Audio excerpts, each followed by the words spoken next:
America ইরানের নৌবন্দরগুলো অবরোধের ঘোষণা দিয়েছে আলোচনা ব্যর্থ হয়ে ভেঙে যাওয়ার পরে। কিন্তু আমেরিকা কি আসলে ইরানের নৌবন্দরগুলো অবরোধ করতে পেরেছে? পারেনি। এটা আসলে ঘোষণা, তাদের ক্ষিপ্ত হয়ে তারা এই ঘোষণা দিয়েছে, কারণ পারেনি। কারণ চীনের একটি জাহাজ ইতিমধ্যেই হরমুজ প্রণালী পেরিয়ে এসেছে। এটা কেউ বাধা দিতেছে দেওয়ার খবর পাওয়া যায়নি বা সেই সাহসও কেউ দেখায়নি। ইতিমধ্যে সৌদি আরব স্পষ্টভাবে আমেরিকাকে জানিয়ে দিয়েছে তাতে তারা নৌবন্দরগুলো অবরোধ না করে আলোচনার টেবিলে ফিরে যায়। চীন কিন্তু বারবারই বলছে যে এই যে আমেরিকা বা ইসরায়েল যেভাবে মধ্যপ্রাচ্যের যে রাষ্ট্রগুলোর স্বাধীনতা, সার্বভৌমত্ব, তাদের অধিকারগুলো ক্ষুণ্ণ করছে, এটা বন্ধ করা উচিত। এবং চীন আরও বলেছে যে এই যে আমেরিকার যে প্রচেষ্টাগুলো, সেগুলো মোটেই ভালো নয়। তারা এখান থেকে আমেরিকাকে সরে আসার এবং নতুন যে সমস্যা তৈরি করছে তারা এগুলো থেকে সরে আসার কথা বলছে। রাশিয়া মধ্যস্থতার কথা বলেছে। এবং এদিকে আমরা দেখতে পাচ্ছি যে ইটালি কিন্তু ইসরায়েলের সঙ্গে যে তার যে যে সামরিক চুক্তির হওয়ার কথা সেটা কিন্তু তারা স্থগিত করেছে। আমরা এর আগে দেখেছি স্পেন মধ্যপ্রাচ্যের যে আমরা গাজায় যে অবরোধ চলছে সেই অবরোধ ভেঙে দেওয়ার জন্য সে জাহাজ পাঠাচ্ছে। এবং স্পেন আগেও আমেরিকার এই মধ্যপ্রাচ্যে এই যে আক্রমণ বা এগুলোর কিন্তু সমালোচনা করেছে। আমরা জানি যে শুধু ইতালি নয়, সেখানে শুধু স্পেন নয়, সেখানে Britain, France, Germany, Australia, Japan, দক্ষিণ কোরিয়া ইত্যাদি রাষ্ট্রগুলোও কিন্তু আমেরিকার সাথে সংহতি প্রকাশ করি। তারা তাদের প্রস্তাবে সায় দেয়নি, তারা রাজি হয়নি। তারা বলেছে তাদের সাথে আলাপ না করে এগুলো করা হয়েছে।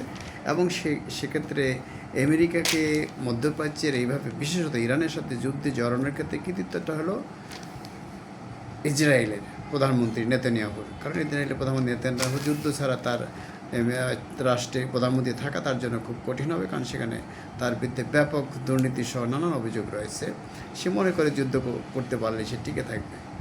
এবং সেজন্য মাঝে মাঝে ইরানের পারমাণবিক চুল্লি নিয়ে, পারমাণবিক সক্ষমতা নিয়ে প্রশ্ন তোলে। আসলে ইরান তো শান্তিপূর্ণ কাজে একটি পারমাণবিক কর্মসূচি তারা আছে, সে কোনো বোমা বানায়নি এখন মধ্যে, এটা সবাই জানে।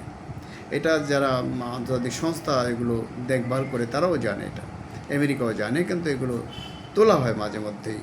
আসলে এটা একটা আতঙ্ক বা ভয় থেকেও হতে পারে, কিংবা ইরানকে সাইজের, কারণ মধ্যপ্রাচ্যে একমাত্র রাষ্ট্র ইরানই আমেরিকা এবং ইসরায়েলের যে ন্যাক্কারজনক কার্যক্রমে বিরোধিতা করে আসছে, অন্য কেউ তো করছে না।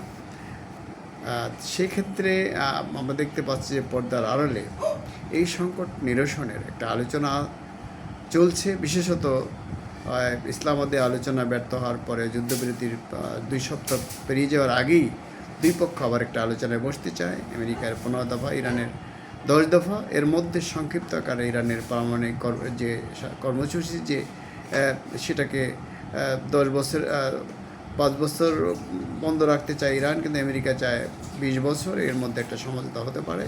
পারমাণবিক যে ইউরেনিয়ামগুলি সমৃদ্ধকরণ অলরেডি করা হয়েছে সেগুলো কী অবস্থায় থাকবে, সেটার মালিকানা কার কাছে যাবে, কোনো কী করা হবে, সেগুলি বিষয়ে তারা একটা সিদ্ধান্তে বসতে চায়। এবং তৃতীয় বিষয়টা হলো যে হরমুজ প্রণালী। এটা তো নতুন নেতা ইরানের, যিনি মোজতবা খামেনি, যুদ্ধে নিহত আলী খামেনির একমাত্র ছেলে জীবিত, সে বলে দিয়েছে যে এই হরমুজ প্রণালী নিয়ন্ত্রণ নতুন ব্যবস্থাপনা চলবে, অর্থাৎ ইরান এই হরমুজ প্রণালী নিয়ন্ত্রণ আর কখনোই ছাড়বে বলে মনে হয় না। এই 3টি বিষয় সমঝোতায় বুঝতে পারলে মূলত অন্যান্য বিষয়গুলোতে সমঝোতায় আসা সম্ভব। ইরানের যে ধ্বংস হয়েছে যা কিছু, সেগুলো মেরামতের, পুনর্নির্মাণের যে ক্ষতিপূরণ দাবি করেছে ইরান, সেটা যৌক্তিক দাবি। বারবার ইরানের উপরে এরকম হামলা করে তারপর তো অবরোধ দিয়ে যে তার যে নিষেধাজ্ঞা দিয়ে তার যে তেল সমৃদ্ধ, গ্যাস সমৃদ্ধ সহ একটি সমৃদ্ধশালী দেশকে যেভাবে পঙ্গু করে রাখা হয়েছে, এটারও অবসান হওয়া উচিত। সবশেষে যে কথা বা চীন বলছে যে এটা রাষ্ট্রের স্বাধীনতা, সার্বভৌমত্ব, তার অধিকার, এগুলো থাকা উচিত। এগুলোর প্রতি সকল রাষ্ট্রেরই সম্মান জানানো উচিত।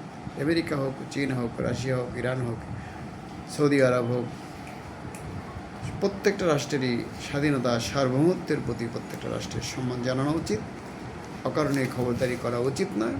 এগুলো বন্ধ হওয়া উচিত। আমরা মনে করি মোবিলে যুদ্ধ বন্ধ হওয়া উচিত, অর্থাৎ পর্দার আড়ালে যুদ্ধ বন্ধের একটা চেষ্টা কিন্তু আমেরিকারও রয়েছে। আমেরিকার প্রচণ্ড রয়েছে, ইসরায়েল না চাইতে পারে, এবং ইরানেরও রয়েছে, কারণ ইরানের এখানে বিশাল স্বার্থ রয়েছে। একটা রাষ্ট্রকে এইভাবে পঙ্গু করে রাখা, জনগণকে এইভাবে হত্যা করা, এইভাবে সামরিক স্থাপনা, বেসরকারি স্থাপনা ধ্বংস করা, এটা তো কোনো অন্য রাষ্ট্রের কাজ হতে পারে না। একটা রাষ্ট্রের ভিতরে এসে আরেকটা রাষ্ট্র এভাবে করতে পারে না, এটা অন্যায়, এটা বন্ধ হওয়া উচিত। এই খবরদারি মধ্যপ্রাচ্যের ফিলিস্তিনিদের রাষ্ট্র প্রতিষ্ঠা হওয়া উচিত, এবং এই ব্যাপারে মধ্যপ্রাচ্যের সমগ্র রাষ্ট্র, কেবল ইরান নয়, সৌদি আরব, কুয়েত, কাতার, আমিরাত সকলেরই সোচ্চার হওয়া উচিত। পশ্চিমা শক্তিগুলিরও সোচ্চার হওয়া উচিত, এবং আমেরিকা, যার মধ্যে ইসরায়েলের ব্যাপক লবি রয়েছে, আমেরিকারও উচিত এই অবস্থা থেকে বেরিয়ে এসে একটি স্বাধীন রাষ্ট্রের সার্বভৌমত্বকে মেনে নেওয়া উচিত। তাই রাষ্ট্রটারও বিশ্বে যে সম্মান আছে, যে মর্যাদা আছে, সেটা তার পুনর্জীবিত করা উচিত, সমান ফিরিয়ে আনার কার্যক্রম করা উচিত, গ্রহণ করা উচিত।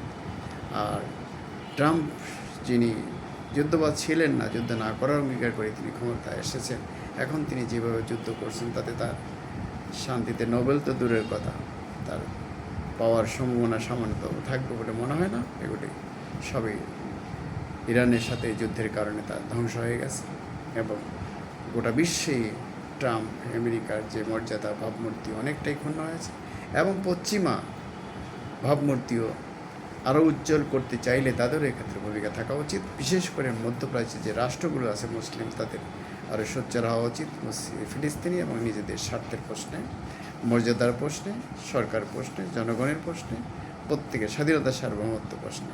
বন্ধুরা, আমাদের নিউ বাংলা টিভি এবং ডিবেট উইথ রানা চ্যানেলের পক্ষ থেকে আপনাদের শুভেচ্ছা, স্বাগতম।